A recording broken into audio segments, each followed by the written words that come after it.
La guerre au Moyen-Orient est l'un des principaux sujets de préoccupation des Nations Unies. Les réunions sont souvent tendues et le bras de fer entre l'ambassadeur israélien et le secrétaire général de l'organisation de plus en plus musclé. Une fin durable du conflit israélo-palestinien ne peut passer que par une solution à deux États. L'occupation israélienne doit prendre fin. Le rejet clair et répété de la semaine dernière de la solution à deux États au plus haut niveau du gouvernement israélien est inacceptable.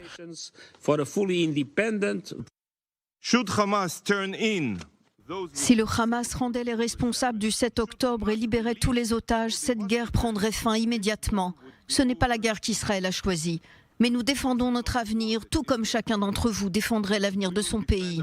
Antonio Guterres n'est pas le seul à pointer Israël du doigt. Sur la scène internationale, les critiques sont nombreuses envers Jérusalem. En Russie, notamment, dans une longue interview accordée à la chaîne américaine CBS, le ministre russe des Affaires étrangères Sergueï Lavrov a déclaré que le 7 octobre n'offrait pas une carte blanche à Israël à mener des actions non moins barbares, selon lui. Il a également ajouté qu'Israël devait mettre fin aux éliminations ciblées, notamment en Syrie. L'Europe, elle, est partagée, notamment le Royaume-Uni. L'ancien Premier ministre britannique David Cameron est en Israël. Après un entretien avec Benjamin Netanyahou, il se rendra en Cisjordanie, au Qatar, puis en Turquie. Il appelle à un cessez-le-feu immédiat. L'actuel Premier ministre britannique, Rishi Sunak, a rappelé que son pays continue à se tenir aux côtés d'Israël.